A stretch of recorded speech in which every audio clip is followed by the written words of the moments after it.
Wow, আল্লাহ আল্লাহ বাতাস লেগে গেছে। কি জোস! আরে রে ঘোর ঘোর ঘোর।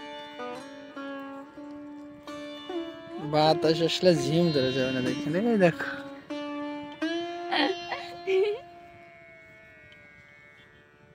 অস্থির। আরে আরে আরে ঘোর ঘোর ঘোর ঘোর ঘোর। আপনি লেগে যাচ্ছে। বলো কাঠটা বেশি ঝিম, ঘরে বেশি বলো। আমার হুম, তোমার কি হয়েছে বলো তো খান? তোমার এই পাতাগুলো সব সমান সমান হয়েছে। ঘুরাই দাও না। এই তো। ইয়ে! এখন এখানে হচ্ছে ছোটকালের সেই ঘুরলি।